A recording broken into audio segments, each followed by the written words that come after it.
Thank you so much for having me. I really appreciate it. I'm excited to be here. I definitely did jump right into let's talk about dead letter office images because it is one of my favorite topics. As you can see, I'm really interested in Civil War photography and again the medical aspect as well. But and actually, there's a very cool story correlation between photography as a new medium and using that to document the wounded soldiers at the time. One of the things I just think is so neat about photography at this time is that it's a new medium, and so every use of it is sort of a new innovation. And so that's one of the things I think is pretty neat about it. And this story about the dead letter office images is not just a photography story, it's a real story about patriotism and sort of a country coming together, and also the postal service, which is pretty fascinating when you start to think about the country being cut in half and there's post offices on both sides and what happens there. Um, okay, so yeah, I'm going to talk about dead letter office images. Again, thank you so much for having me, and I hope you guys like this. I think it's a really, really neat story. So I will try to do it justice. I call them interrupted sentiments, and I think you'll see why I call them that when I explain a little bit more about them. Starting off, really, to kind of put the context of dead letter office images. During the Civil War, of course, there are hundreds and thousands of men now who have left home. They've gone to the front lines.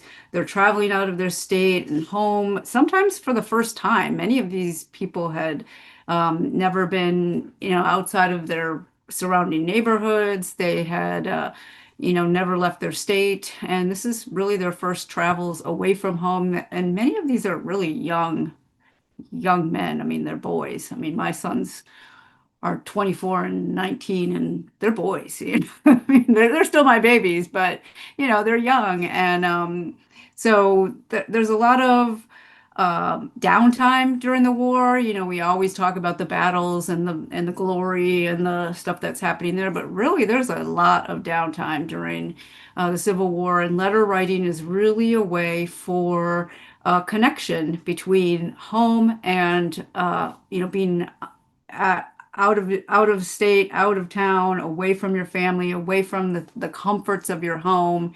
Letter writing is rampant, and so there are many of these boys and or young men too that they've never written a letter before. They don't know how to address it. So I'm going to talk a little bit about what happens to those letters when they don't make it home. And this is one of the precursors to that is there's a lot more mail going through the channels right now because of the war, because there are so many people away from home. And many of them some are poorly educated. They've never addressed a letter to their home before. So they might not know how to do that and they might not have the proper postage. And you'll see that those are all things that will impact whether their letter gets home or ends up at the dead letter office. So, a little bit about the dead letter office first, and there still is a dead letter office. It's not really the same. It's not the same place, but there is still one that exists today. It was established in 1825, and it was located in Washington, D.C. at this time. It's no longer located there, but it was located in Washington, D.C. with the main post office downtown, and it was established to deliver or try to deliver mail that was unable to be read, but usually it was something they couldn't read the address. You'd be surprised. I remember I was in choir. We had taken a trip and actually gone overseas with this trip, and we met some people, and there was a man in Vienna who really liked us, and he sent a postcard back to our high school, and this is like 30 years ago. and he didn't know the address of the high school. He just knew what the high school was called. And I remember our teacher showing us this postcard and being like, can you believe this even found us? It was just incredible that it basically just had the name of the high school and the teacher's name, and somehow they delivered it to that high school all the way from Vienna. So 100% that postcard went through the dead letter office because the dead letter office was made to do just that. They were sort of sleuths in a way to deliver mail that was for some reason illegible or we'll see in a little bit didn't have the correct postage.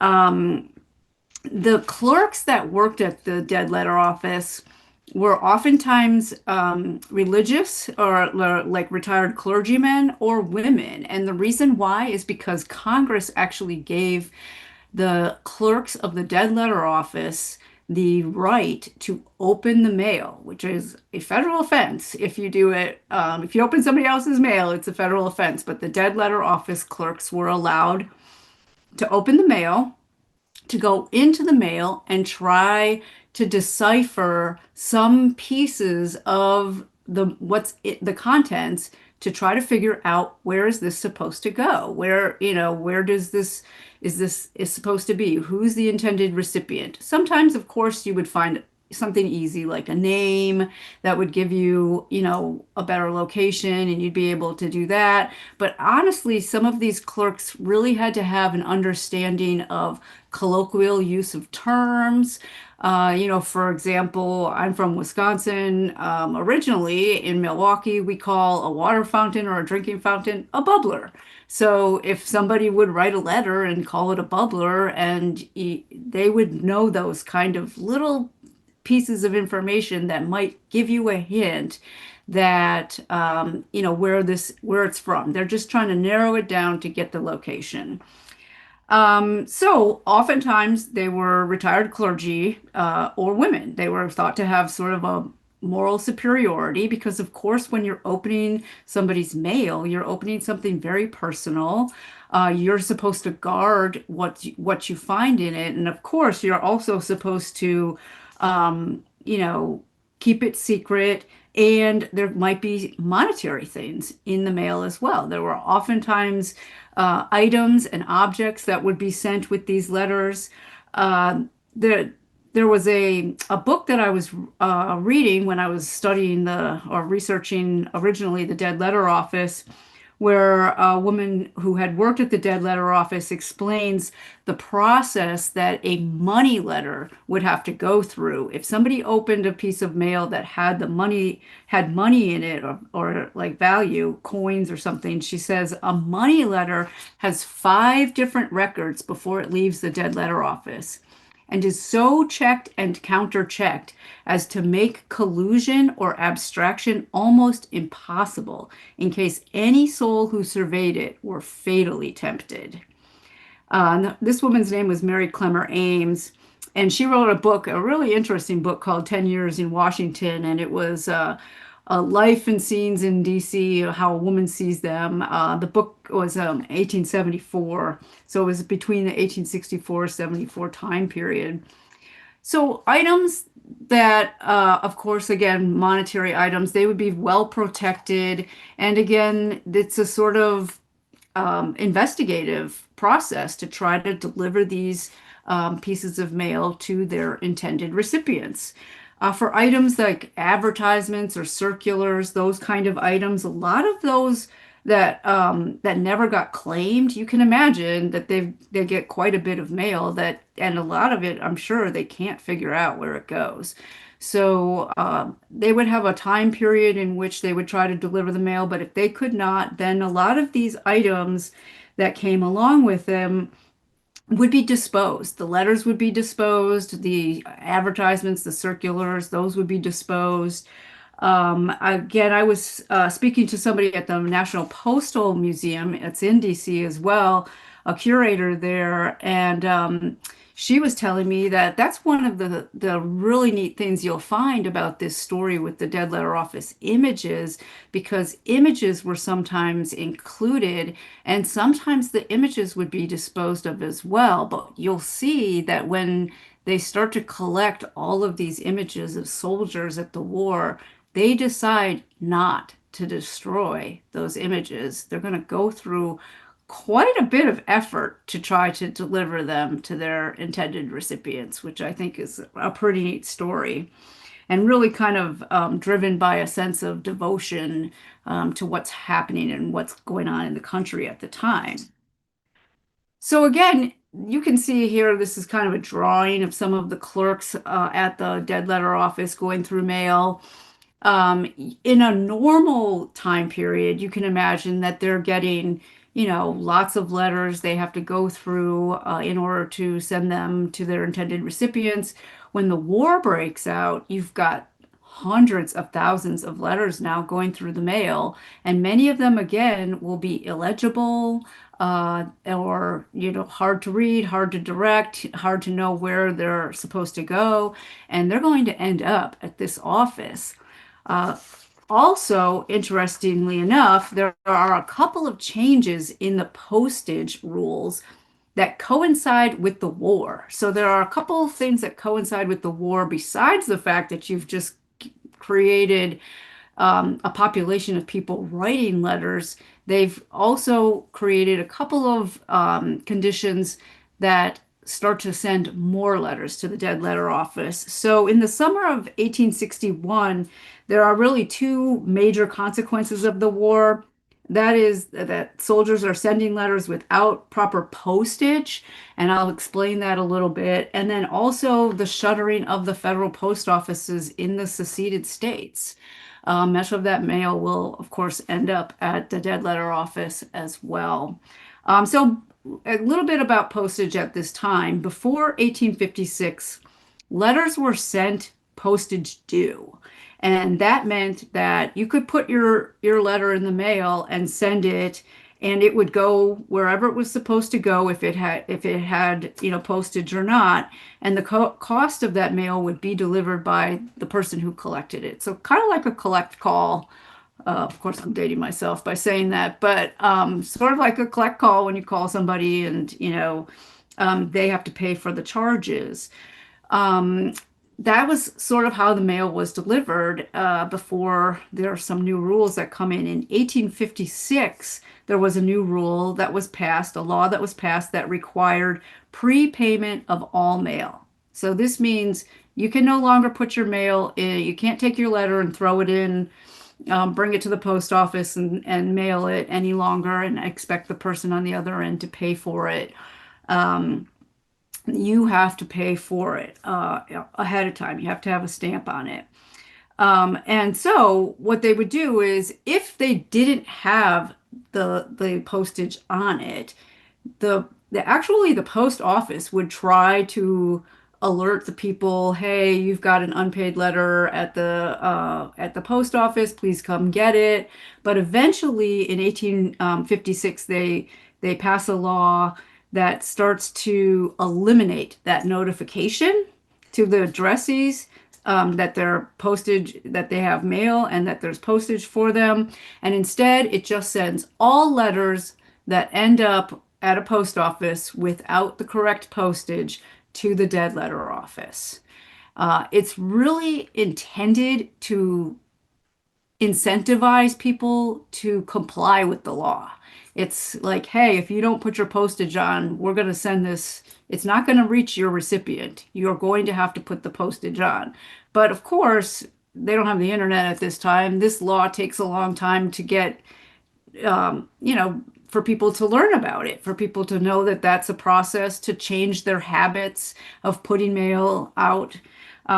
So it really starts to inundate the dead letter office with Lots of letters. And again, you can imagine there are many soldiers who do not have the correct postage, who may have decided it's okay, I don't have the right postage. I'm just going to stick my letter in the mail because, 8 years ago I did that and it got to my aunt.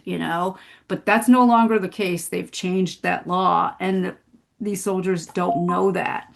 So this really starts to send thousands and thousands and thousands more letters to the dead letter office on top of thousands and thousands and thousands, hundreds of thousands more because they're being inundated by just a larger number of pieces of mail. So in 1861, an annual report that comes out from the postmaster at that time, Postmaster General Montgomery Blair, he says, quote, by immediately sending this class of letters to the dead letter office, it was expected that a proper compliance with the law would be enforced, but so far from this being the case, the number after 1 year's trial exceeds 10,000 each month, and the attention they require imposes considerable additional labor and expense on this department. At this time, the dead letter office clerk has like a dozen or fewer clerks. So 10,000 letters in 30 days to go through is quite a bit. So in 1862, third assistant postmaster General Alexander Zevely, and he plays a big role in this story actually. He kind of gets an idea where he's going to curtail some of this mail and pass the dead letter office. He doesn't want the dead letter office to still be inundated. And furthermore, he really wants the soldier letters to be able to get home, in a timely fashion too. This might be the only word that they're getting from their sons or husbands or brothers off at war. So he really wants soldiers to be able to drop their mail in the, at a post office or with the quartermaster of their, department, or be able to give it to somebody and get it home. So he creates what you see in the upper right here, a soldier's letter stamp. And so anybody that was in camp who was writing a letter home and didn't have postage would be able to give it to, one of the clerks at camp, or go to a post office that might be set up in a camp and be able to say, I don't have the postage. They would stamp it with either the soldier's letter stamp, or I've seen many examples where the envelope actually just says soldier's letter written on it and they've circled it. And that allows those letters to bypass this rule and get home. So that helps ease up some of the dead letter office letters that are being sent through that process. But they're still receiving, of course, thousands and thousands of extra ones. You can actually see on this other envelope here on the bottom left how it says Dead Letter Office, October 14, 1863. It's showing you how this one, it's gone. They owe 6 cents in postage. They didn't have enough postage on for whatever is included in here. So it ends up at the Dead Letter Office. And now it's on this clerk's, it's with the clerk in order to get it to Dr. Ezra Bartlett. And so again, that really starts to inundate the office. The second, of course, condition is that the mail is suspended in the southern states. So that also begins to impede the dead letter office. On May 31st of 1861, just before the Confederate Post Office Department assumed control of its own postal system, on June 1st, much of the mail that was intended to move between these states ends up at the dead letter office as undeliverable or unpaid mail. Again, in his 1861 report, Montgomery Blair sort of complains, from the 1st of June to the 1st of November, there were received at the dead letter office, in consequence of the suspension of postal communication, 76,769 letters originating in the loyal states and addressed to residents in disloyal states. Of this number, there were returned to the writers 26,711. During the same period, 34,792 foreign letters, which he has to deem as foreign now because they're going to what's considered a different country, destined for that section, were returned as dead, and 2,246 of them were delivered in the loyal states to authorized agents of the parties addressed, making the whole number sent out. Again, this is between June 1st and November 1st, 103,886, which is considerably more than three times the quantity sent out during the previous year when that number was unusually large.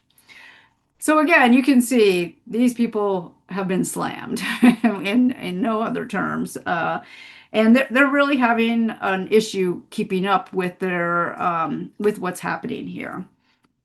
And again, I think when you start to see how they then react to some of this soldier mail, it's even more noble what they do with these letters because they're busy and they don't have time to be to do extra, but they will, you'll see. So let's talk just briefly a little bit about photographs because that's also, again, a huge part of this story. So a lot of these soldiers would enclose photographs of themselves with their letters when they're sending them home, and sometimes even home, the letter writer from home, a wife, or would enclose photograph that they have taken of themselves. This was a way to keep in touch with your relative, your spouse, your brother, your sister. So a lot of these soldiers would get their photographs taken either in camp or when they were on sort of a break. These camp photographers would follow the camps and set up these on-site studios to take photographs of men in their uniforms. So, again, like I said at the beginning, photography is really a brand new innovation at the time. The photograph that you see all the way on the right is a tintype, and that's invented in 1856. Photography comes to the United States in the 1840s, very early, and so it's a very new medium for people to use. As you can imagine, it's expensive. There aren't a lot of photographers, so getting your photograph taken before the war breaks out it's an expensive proposition. People might never do it, or they might do it once in their lifetime. A lot of times you would have to travel a far distance in order to find a photographer. And so it was not that easy to do. But also at this time, with new innovations, there are a lot of new processes of photography happening as well. And photographers are constantly trying to innovate the technology to make it less expensive, to make it more accessible to a larger audience so that more people can get their photographs taken. So they're constantly trying to improve the process to use cheaper materials. So as you'll see, before the war, there are a lot of cased images. They've got these very elaborate frames. They're on glass. The daguerreotypes or ambrotypes, they're called. And by the time the war breaks out, they have sort of not perfected, but they've made processes that are a little more accessible. They're less expensive. So they're using some cheaper materials. So this one on the right again is a tintype. It's not actually tin, it's on iron, but it kind of gets a nickname as a tintype. And that's a lot less expensive to produce than glass plates. They don't always require frames. And then you'll see this one on the left here is a CDV. It's called a carte de visite. And that actually translates to calling card. It's or a visitor's card. It's the size of like a it's a little bigger than a business card. If you can see me at all, you can see I have one here. It's not even the size of my hand. So they're small and they're They're inexpensive. They're printed on paper. The print itself is an albumin print, which is using egg white and some and chemicals to adhere that photograph or the image to the paper product, and then the paper product is placed onto another paper product, which is much cheaper to produce than the glass plates. And then the glass plates that they had previously been using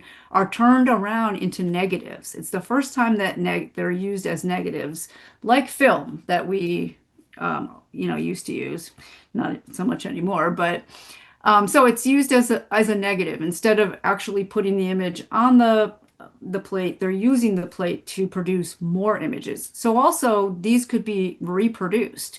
So a carte de visite would be usually sold in a set of maybe 25 for like $1. So many of these soldiers would have their photographs taken, and they're almost like when you would get your school picture and you'd hand them out to your friends and sign the back or something. They would do that. That's what they would do. They would send one home to their mom. They would send one to their sister if they were somewhere else. They would give some to their buddy in camp.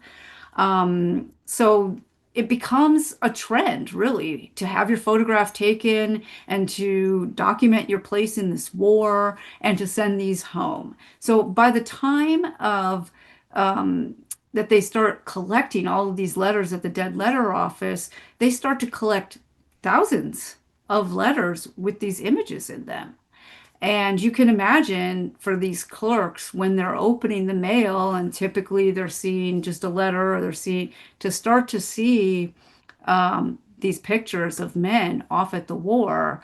It can be very moving, I'm sure. And I think that the way they respond to it shows that it really was.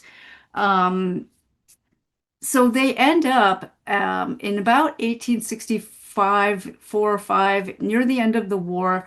They have thousands of these images that came with letters, and they aren't able to find out who they belong to.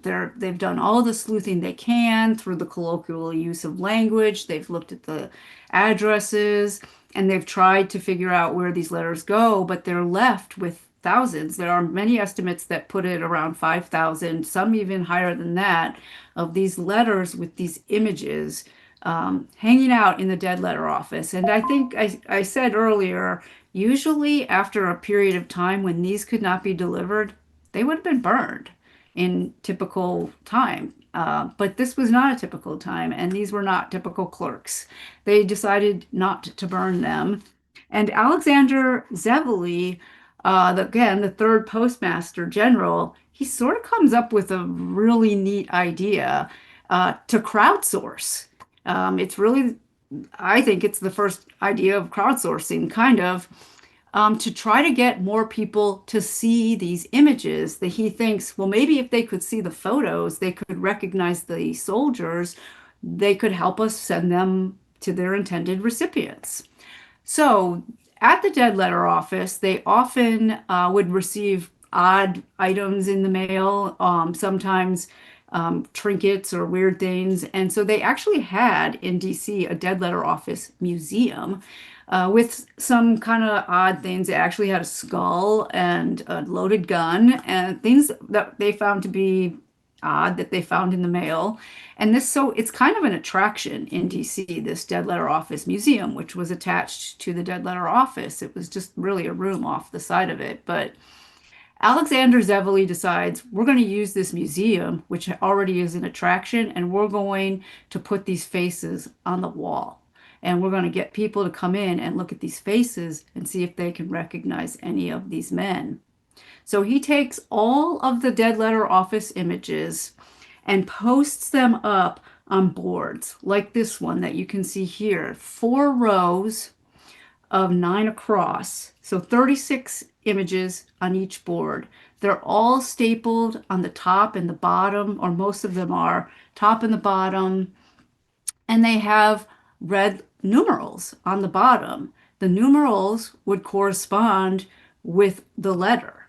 So he hung these up on the walls of this museum. And again, you can imagine there's 5,000 of these faces on the wall. If you walk into that room, and these are mostly Union images, of course, they're in the Union letter office, and you stare up at the wall. That's the front line. That's the Union front line staring at you. And they were very moved to try to get these men's photos back to the intended recipients. Might be the last photo ever taken of one of these men. And they're just want to make sure that whoever was on the other side gets that photograph. So they do this. They hang them up on the wall. This is actually a picture you can see a little closer up of the staples and then the numerals on the bottom. And they hang these up on the wall. When a familiar face, when somebody would come in, they start to draw crowds down in DC. People start to hear about these being on the walls. Interestingly enough, we also at the museum administer the Clara Barton Missing Soldiers Office, which is on 7th and F, which is 2 blocks away from where this museum would have been. So I always kind of wonder if Clara Barton walked over there and walked in to see, these pictures on the wall. So if you did walk in and you would look at all of these photographs and look to see the faces and you recognized somebody, you would say, hey, that number 1203 up there, I know them. You would have to prove how you know them, maybe have some mail of your own or some identifying pieces of mail or something to show that. They would take the photograph off the board, and on the board they would write the name of the identified soldier and who came to pick it up and on what date they came to pick it up. They would give you the photograph and the letter, and you would go home with your interrupted sentiment, and it was no longer interrupted. It had met somebody that was on the other end. So there are some success stories from the Dead Letter Office. On June 17th of 1874, a Mr. F. Poplin claimed the photo of Lieutenant S. Roderick of the 19th Iowa Infantry, according to one of these panels that still exists today and has that writing on it. On October 16th of 1902, so you can see how long they're doing this, and I'm going to get into a little bit of that too. 1902, Edward Marsh of the 10th New York Battery claimed a photo of himself 40 years after he had placed it in the mail. So it's impossible now to really say how many of these, I'm sure, often emotional reunions occurred, but the estimates are about 2,000 of these images end up going to a recipient. The Dead Letter Office at this time, and this is what I think is so neat about this story, the efforts that these clerks and the post office are going to get these letters and these photographs back to the families. They're extraordinary.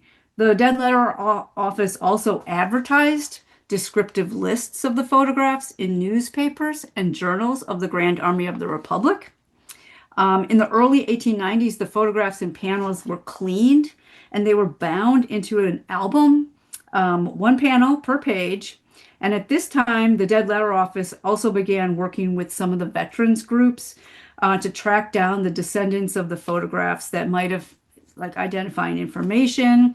The GAR Mead Post in Philadelphia, which actually still exists, for example, they inspected the photographs and removed all of those that had inscriptions and turned them over to the GAR headquarters in Washington, D.C., for further help trying to identify them. So the post office has now gotten veterans groups and organizations involved in trying to also find identifications for these photographs.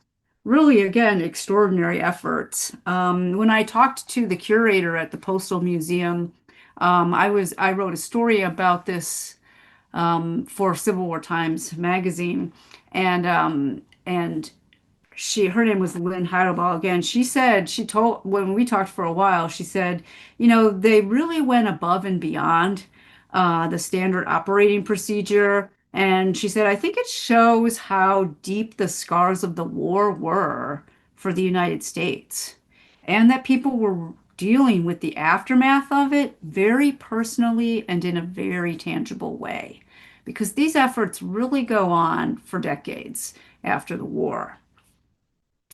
Now that they're in albums, they've taken them off the wall. This is decades later. They've taken them off the walls of the museum to clean them and put them into these albums that people could still come to the museum and see, but they also start to travel. So now they go on basically a little tour of the United States. The post office will take them to some of these world fairs. The 1893 exposition in Chicago, of course, was huge. For several months, had thousands and hundreds of thousands of people come through those doors, and they brought it to the that World Fair. They bring it to other fairs as well.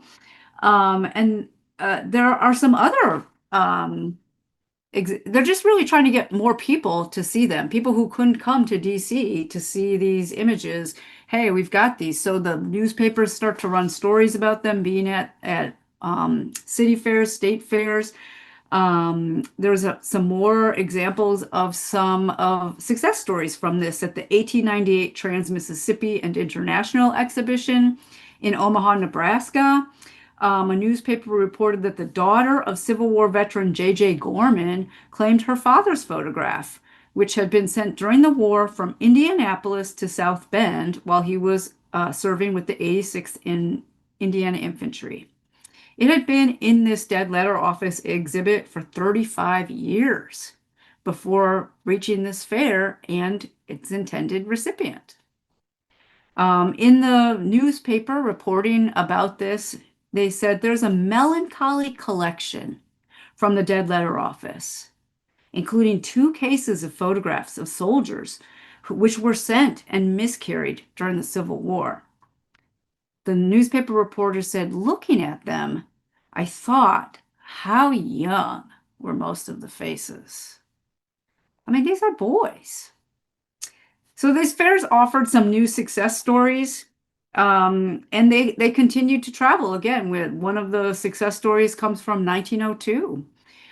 They go back to the dead letter office image for a while, remain in those albums available at the time. In 1911, the Dead Letter Office Museum actually closes, really to save space.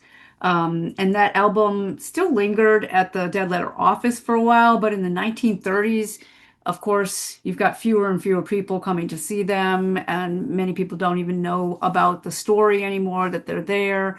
They put the Dead Letter Office image the albums into storage. And in the 1940s, when the country's embroiled in World War II, the government decided to free up some storage space at the post office. And that album was actually, the albums were divided and then they were sold.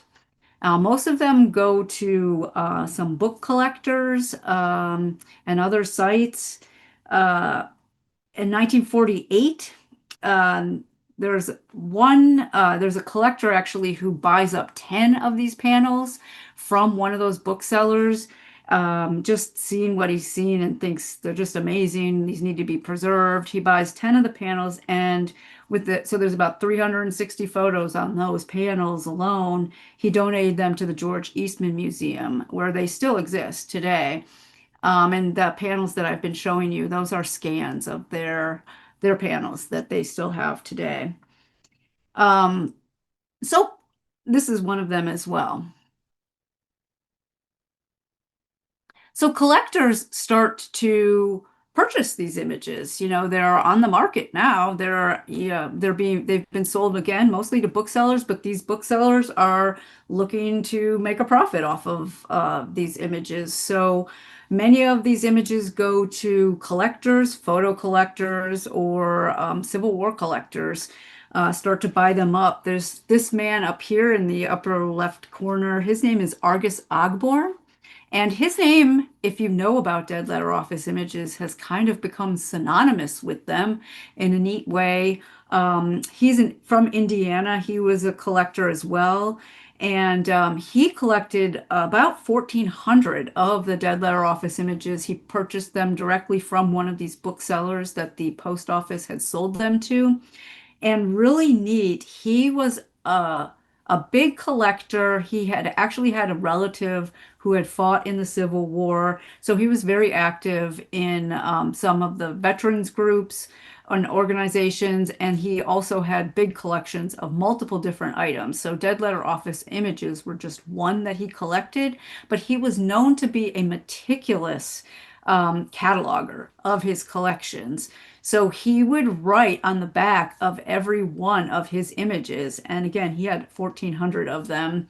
He would write his name and number 409, which was the catalog number that he used for dead letter office images. So it's kind of neat when you end up seeing some of these dead letter office images that still exist today and sort of float around in different collections. If you turn it over, a lot of times you'll see one that says Argus Ogborn on the back and number 409. Kind of a funny story about that. Actually, I saw one up for sale one time and it was identified. It said identified dead letter office image. Like, oh my gosh, because of course a lot of them won't be identified. They weren't identified then, they aren't now. So it said identified dead letter office image, and I was like, oh cool, I can't wait to see it. And I looked it up, and underneath it said identified Argus Ogborn. And I'm like, oh no, that's not identified.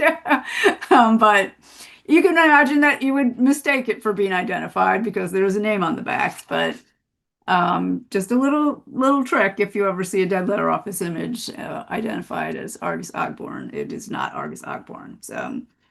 So he had again 1,400 of these images, and by this time there were a few thousand. There were probably 3,000, 3 to 4,000 of these images that were sold to these booksellers, and so he's got almost half of them.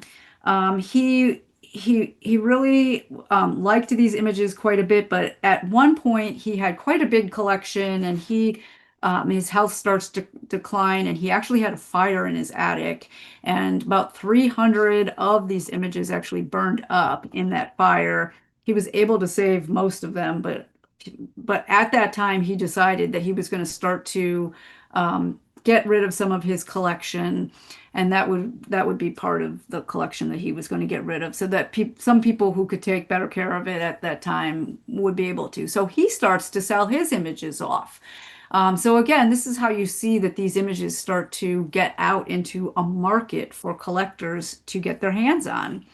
One of the somebody who purchased a large number of these images from Argus Ogborn, his name is Dave Taylor, and he actually still has an antique and collectible operation. I think most of it is online, but he shows up at these photo antique militaria shows a lot, and he had multiple panels that he had purchased from Argus Ogborn and a lot of other individual photographs too that had come off of the panels.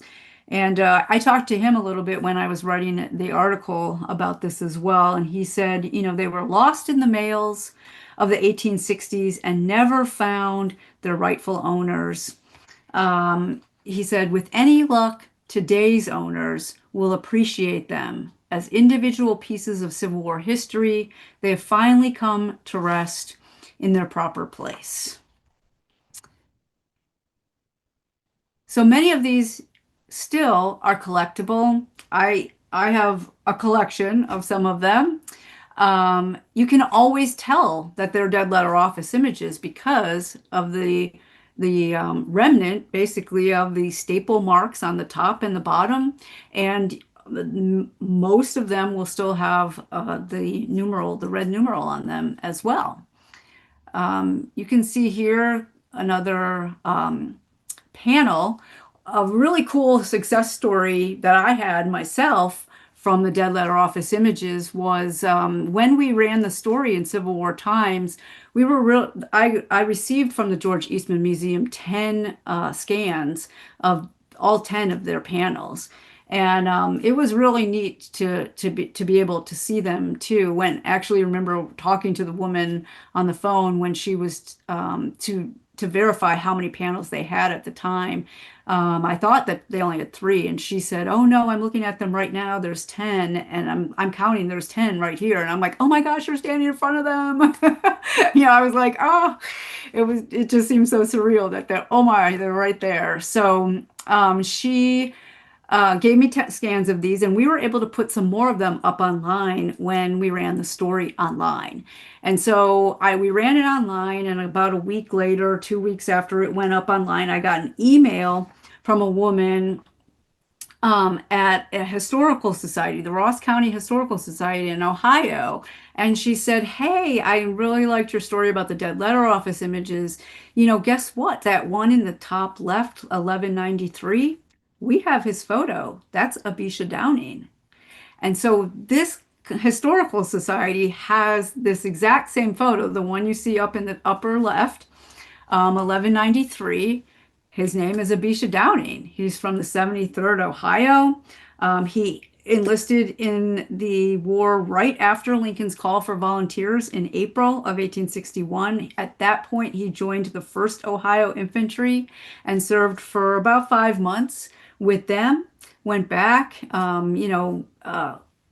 was mustered out and rejoined. He re-enlisted in the Company D of the 73rd Ohio. And the reason they have a lot of information about him, including this copy photograph of the CDV is on the dead letter office boards, was because he lived a long time and actually went back to he fought at First Manassas, survives the war. He lived a long time and went back to the 50th anniversary of the Battle of First Manassas events and was kind of a local celebrity. So she sent me a whole bunch of newspaper articles about him that she had collected.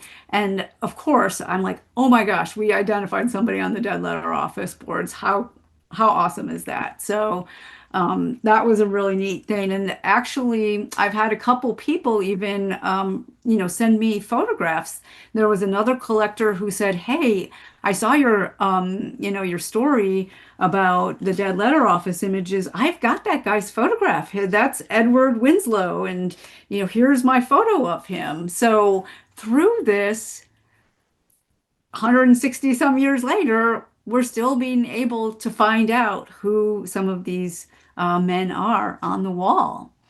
I just wanted to give you a little bit of brief information. I know I'm running up against the hour, but um, one time I was talking to people about this, and they were kind of talking about when I explained that they were giving descriptions of these photographs.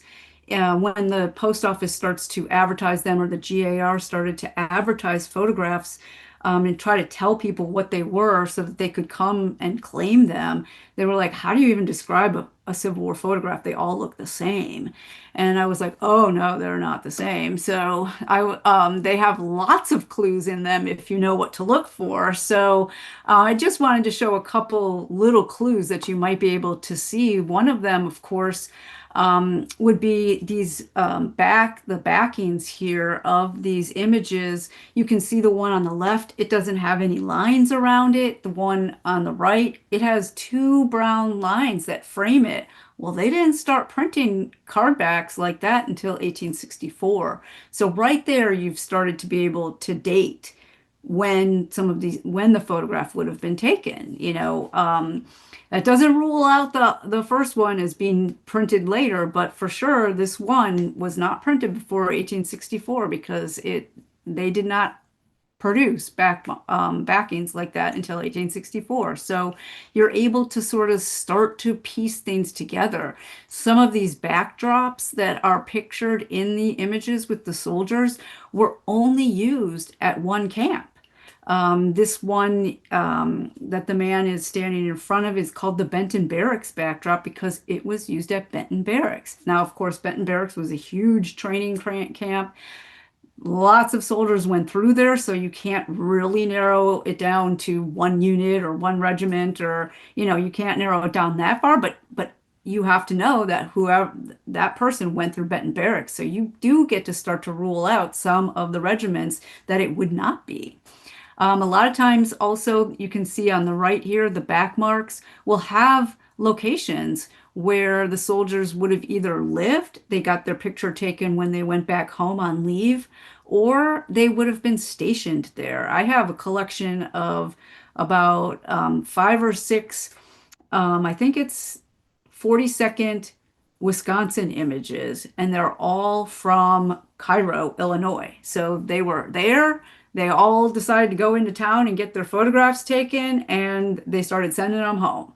So you can start to deduce some of the things out of clues like this. Also, this stamp on the back was a tax stamp.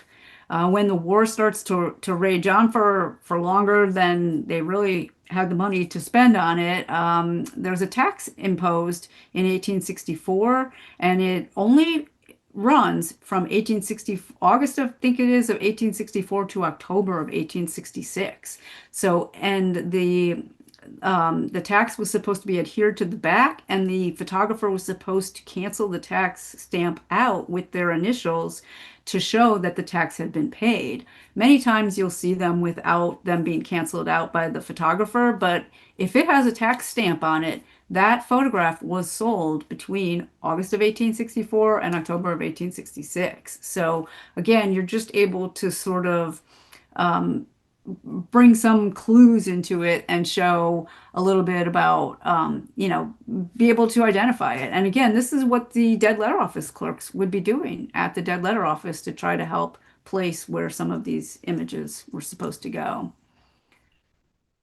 And these are some examples of some of them um, that I have um, in my collection. Again, you can see they all have the staple marks on the top and the bottom, and a numeral on the bottom left. This is another one that I had just recently gotten and had kind of a cool back mark. And a big story about the Mead brothers were really interesting, very, very early photographers. And again, this would be a clue as to who this person is that's pictured in the photograph. And a lot of people know a lot about uniforms as well, and you would be able to identify, some people can identify exactly what unit somebody is from just because of a specific jacket or hat that just one unit would be wearing. So those are clues that people would use as well.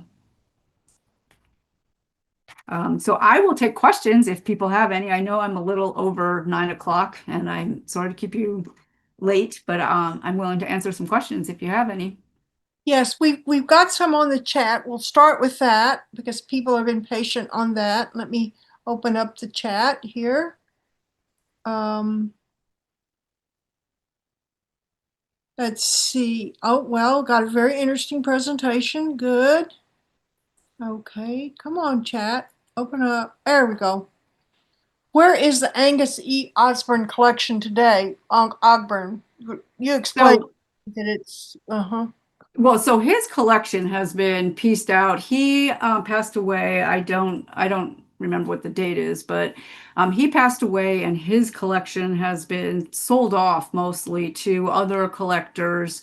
And um, there, like that Dave Taylor, he has quite a bit of Argus Ogborn's collection. He was friends with a lot of the collectors at that time because it was a pretty small niche of people who collected Civil War memorabilia when he was doing so in the mid like 1900s. So his most of his collection went off to some of friends or other collectors that would have had it, but his photographs, the dead letter office images, those are all over the place. They have, again, been sold to a lot of people, and they end up just in different collections. I'm trying to find one because I know I have one here. Um, yeah, here's one. You know, you can see that they end up in just like on auctions, different places, and you can see he wrote his name and the number 409. So unfortunately, they're everywhere at this point. They're all over the place. But if you find one, it's just kind of a neat little extra. Dead letter office images are neat anyways. They're very limited. There's only several thousand of them, and so they're very interesting for a collector to focus on. And then, to have that kind of extra piece of knowledge that it had belonged to Argus Ogborn at one point, and it's just a little bit of extra intrigue. But again, it's kind of scattered all over the place at this point. Okay. Seth Chasen says, what about letters from home that weren't able to be delivered to soldiers? Did they go through a similar process? Absolutely. I mean, yes, dead letter office went both ways.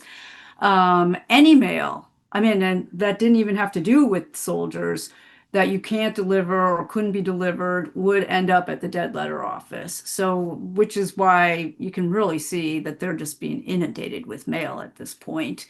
They're having to deal with the normal country's amount of illegible or unposted mail, and then also the soldiers on top of it. So, yes, if I put a letter in the mail to my son and it was unable to be delivered to him, yes, it would have gone to the dead letter office, and there would have been effort to try to find him as well. John Sarna wants to know, he says, please talk a bit about examples of when a letter had to be forwarded. Uh, did I just ask that one just a minute ago? Yes, I think I did. Whether it had to be forwarded, returned to sender, or the equivalent. Yeah, you just talked about that. I'm sorry for That's repeating. okay. Here's a different one. John again has asked, starting with his 1856 law, were the franking privileges applied to members of Congress and or other government officials or offices already in place, or did they begin with this 1856 law? I have to claim ignorance on that. I do not know. Okay, so we've got greetings from people. Let's see. I There's think, a lot of I have a book actually about the postal history, and there's some pretty interesting stuff that goes on at the time. So, but I would love to know. I'm kind of nerdy that way. I'm definitely going to go look it up after I get off here. But there's just some really interesting tidbits of history that happened through the postal office. One of the other things I think is really interesting is prisoner of war mail. How many different regulations there are for that, and how they allow for that mail to go through as well. So there's some real compassion at this time, even though we're in the middle of a war. But you have to regulate it still. It still has to be regulated. So, how did they, I have a question here. How were the letters, you showed those engravings of people, of the office with all the clerks and all the letters are stacked up. How were they sorting those letters at the time? They had a number code on them apparently, but do they do them by origin or by unit or what? yeah, I'm sure that a lot of it is by region, that they would have because again, the clerks would really have to have some sense of the region that they were looking at mail about. They would have to have some idea of again, without an internet or a phone book, what addresses, cities, states, what roads were in different cities and states. So they really had to have a really good geographic knowledge and, a regional knowledge of the areas. So I'm sure that probably was how it started. When it came into the dead letter office, the mail would be sort of separated by regions and given to clerks with more of a specialty in that. And like most offices, if you started to think, well, this isn't really my region, you'd walk over and talk to one of the other clerks who might know something about something else. So, Melissa, I have a question. We Texans like to talk about John Henniger Reagan, who was from Texas, and of course was the Postmaster General of the Confederacy. Uh, mhm. I will say, brag on him. He was the uh, only postmaster that has been able to balance the budget of a postal department. That can't be easy. During the war, I might Yeah. add, but he had so many. There were so many problems with occupation of areas and the movement of armies and the just a lot of different problems. Did the Confederacy attempt to have a dead letter office as well? And They did have a dead letter office. And actually, just recently, they didn't go through the same process. This effort with the crowdsourcing sort of effort where they put the images up on the wall, and then gave them numerals and stuff. That was a federal office effort, and so therefore most of the imagery is Union imagery. I have not yet run across a Confederate image that went through the dead letter office. But I did recently see that there was somebody just selling an image that came through the Confederate dead letter office.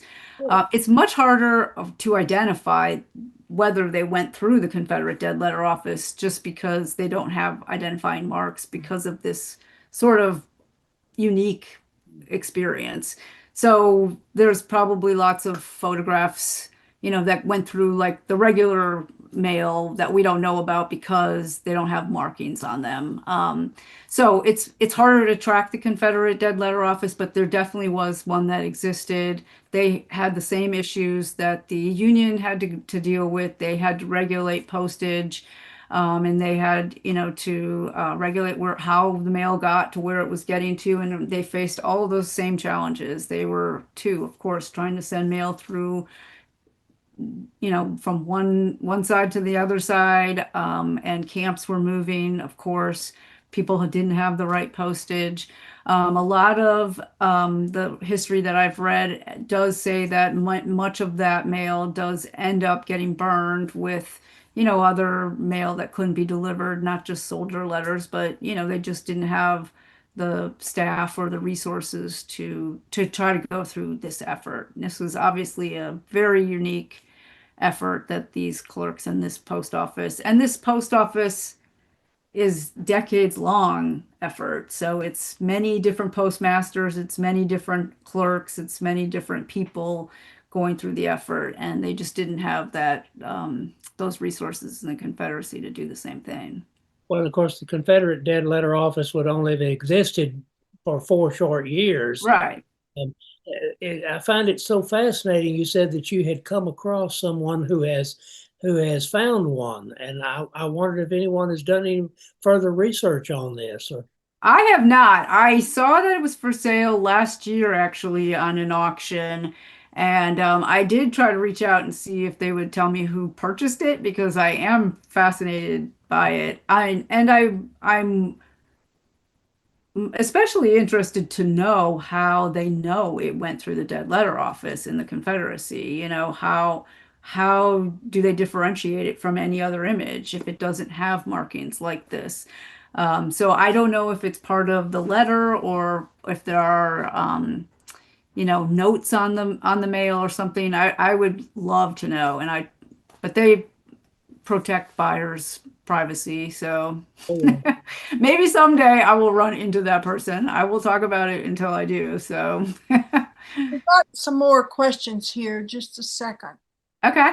Okay, John Sarna, this is his third question.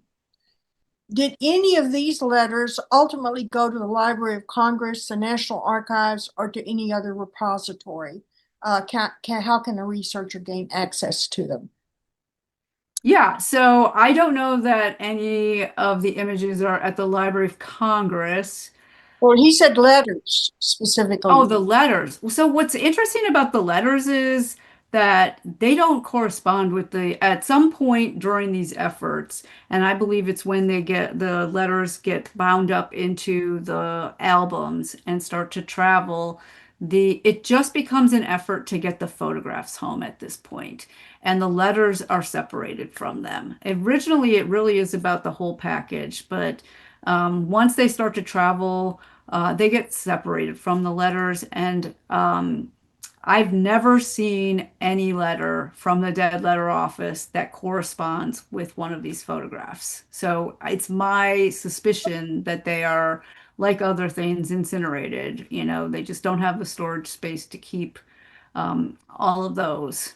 And I think it really starts to show you again how unique it was that they preserved these photographs, because they probably burned a lot of stuff that just is valuable to somebody.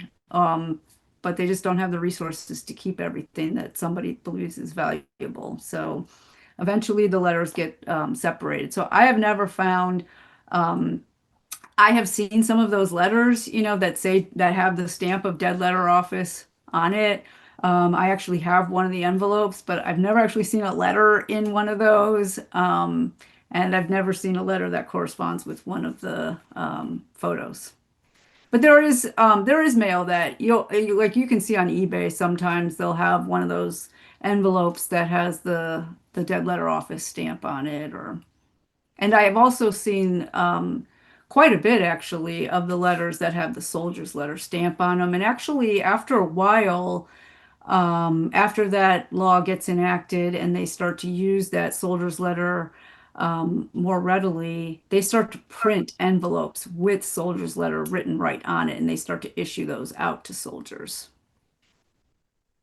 Anything else? Yes, there is. John Stevens would like to know, what year did sending mail collect end?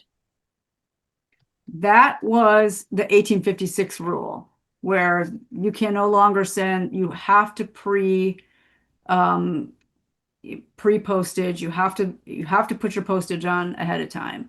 And that is again a brand new idea. I mean, a lot of times the mail would go, they would just, these were small towns. People didn't send tons of mail at the time, so they would just try to find, be like, hey, you know, Right. Sally, you've got a letter here, at the post office. Come get it. So, 1856 is when that law goes into effect that eliminates the idea of sending anything collect. Well, I've got 72 original Civil War letters. They were from the Trans-Mississippi. And so that was just a state away or so from Texas. So in those letters, my great great uncle mentions, I'm just sending this with a soldier that's going home on furlough. So Yeah, give up finally trying to get it through any kind of mails, probably in the Confederacy, and just send it personally. yeah. I'm Um, sure that happened quite a bit. Seth Chasen wants to know, is there any evidence that Lincoln was aware of or visited the dead letter office? Not that I know of, but I have to think that he probably knew that it was there. Most of those efforts, though, where they put the imagery on the wall, that's like 1866. So he's not able to go visit the pictures of them. But I'm sure that he's aware that the dead letter office is there, and that there probably is aware or receiving information from Montgomery Blair about how overworked they are. So he probably knows of some of this, but most of the story with the effort to return these images happens after he's gone. One thing I forgot to say actually was, even though I don't believe that there are, um, it would be interesting. The Lillenquist collection is at the Library of Congress and searchable online, and I've never actually gone through the whole Lillenquist collection. It's Which a Yeah, it's a huge collection of photographs online, Civil War soldier. the name of it? We missed the name. It's called Lillenquest. Oh, It's Lillenquest. Okay. Yeah, it's like Liljenquist.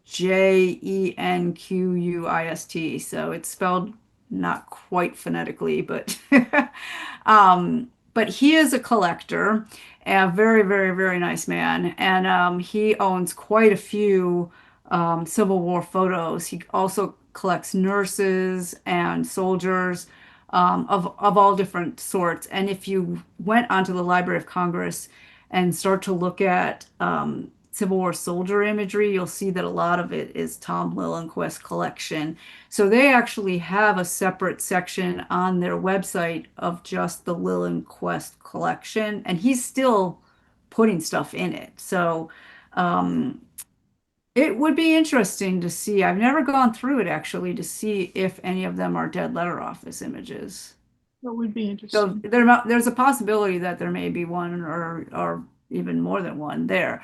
But the Postal Museum in DC does have some dead letter office materials. I don't know that they have any of the imagery. They don't have any of that on display, but they do have an old book that of people who came and signed it.